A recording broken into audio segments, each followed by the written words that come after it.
Hi, I'm Rocco Stano, and welcome to StoryMakers.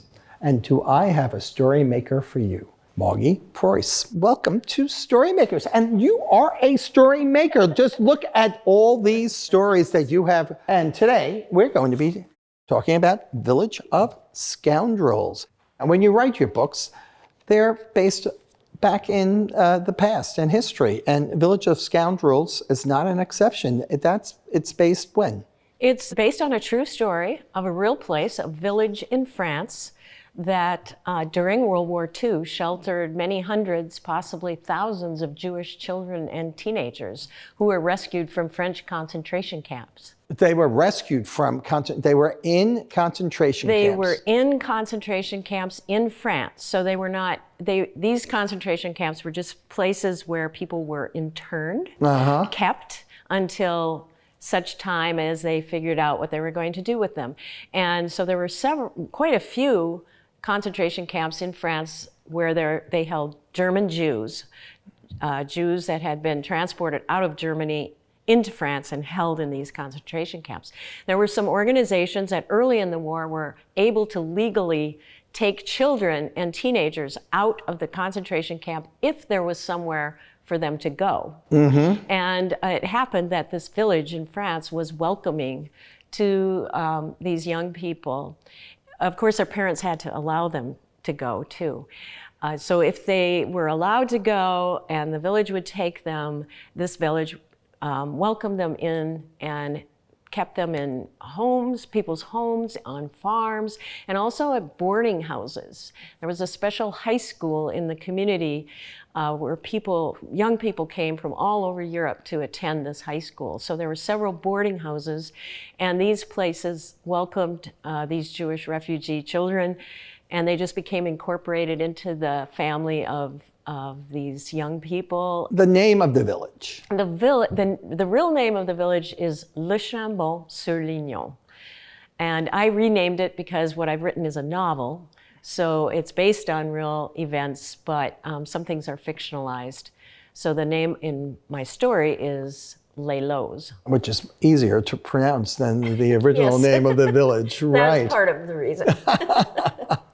But did you go to the village? I did. To research? Yes, I went to the village and I spoke with a lot of people who were teenagers during the war, and they have a museum there that documents all of the activities that took place. There were quite a number of moving parts of this rescue operation because, of course, it rapidly became illegal for these Jewish children to be not in the concentration camp. I was going to ask that question. There was like a window of opportunity, so to speak, with these children were able to leave the concentration camps. But then when it became illegal, they needed to hide. They had to hide, that's right. And also some rescue operations still did smuggle children out if they could. And so there were still some kids getting out of the concentration camp and being brought to the various villages that would take them. But yes, they had to hide and they had to have false papers. So there were people in the village that forged false identity papers, and they had to sometimes be smuggled to Switzerland. So, and both of these things, the forging of papers and the smuggling of people to Switzerland, which was neutral during the war. So it was a safe place. If you could get in, it was very tricky to get into the country. And both of these smuggling operation and the forging operation, there were teenagers who were involved in doing Who are the smugglers and the forgers were teenagers? Some of them, yes. And you met some of them when you visited France. Some of the characters in the book are based on real people. Really? Yeah, the young man who was a forger, he started forging documents when he was only 17. And at that age, he forged his own mother out of a concentration camp in France. And he also later forged himself into medical school. Because during this time, it was not legal for Jews to practice medicine, law, or many other professions. And he wanted to be a doctor. So he forged himself an identity, and including that he was a medical student, and he went to medical school. So, and there's kind of a dramatic episode in the book where he's nearly caught with forged papers when he's at school.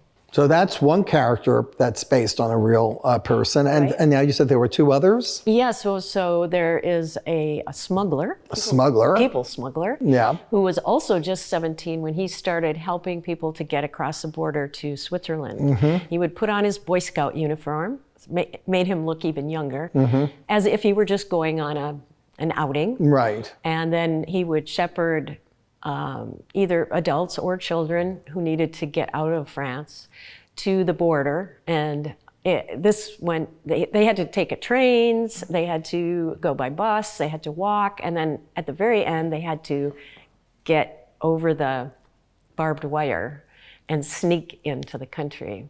You couldn't just walk in.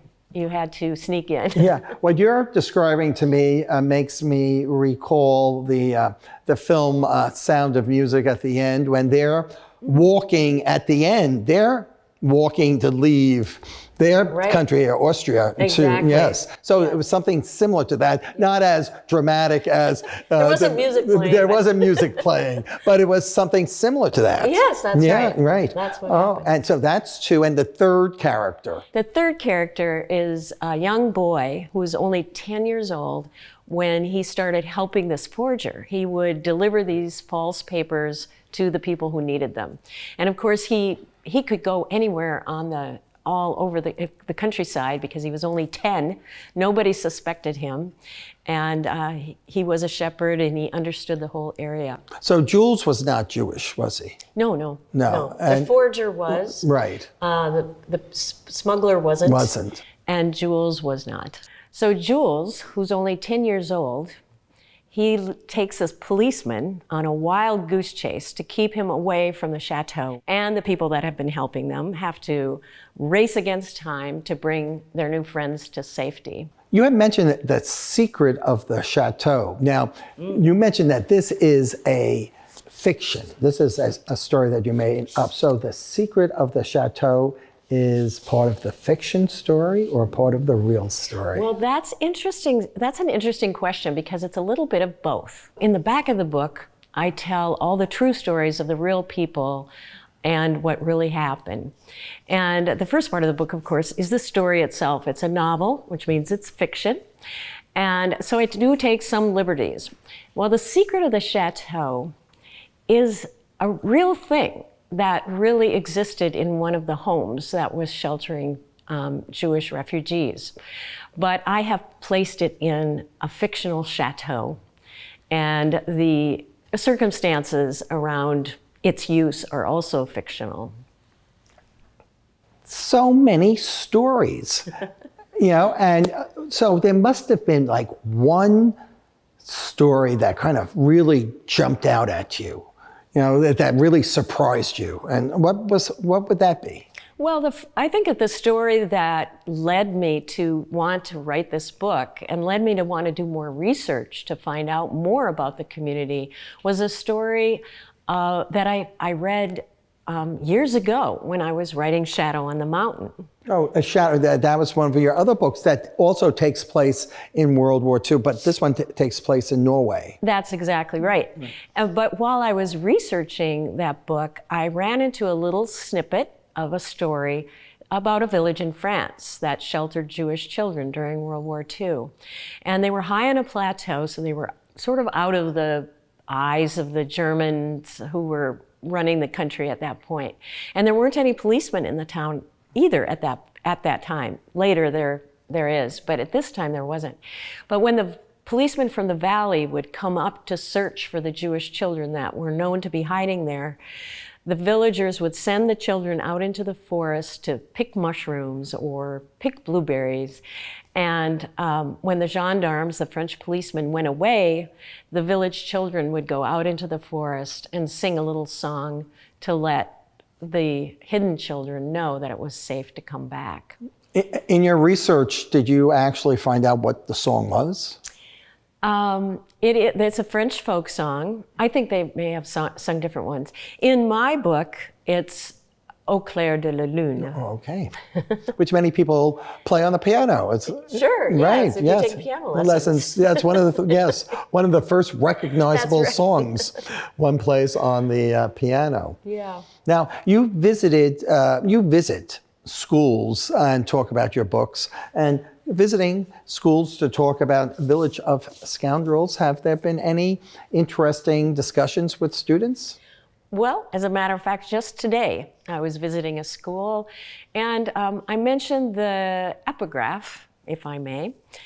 And what's an epigraph? An epigraph is just usually a quotation right at the beginning of the book. There it is. Mm-hmm. And it kind of gives you a hint about what's to come in the story. And for me, ironically, I found the epigraph at the very end of working on the story. And when I read it, it just struck me as being very meaningful about what was happening in this village. And it goes, "The opposite of good is not evil. The opposite of good is indifference.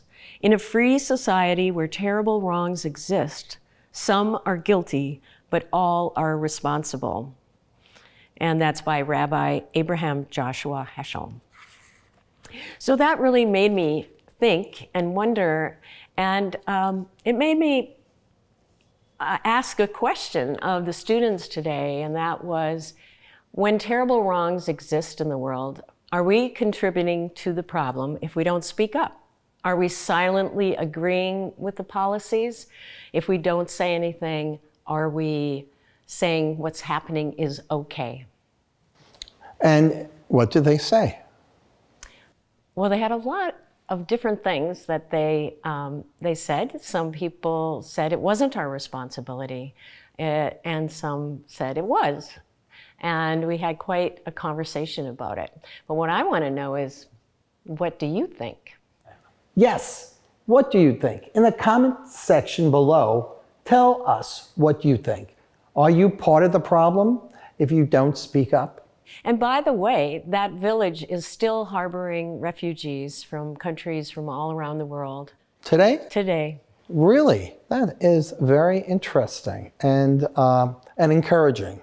So the book is The Village of Scoundrels, a great read based upon historic facts. And I think it would make a great movie. Well, thanks for being here. Thank you. So remember, until next time, read a book in any format.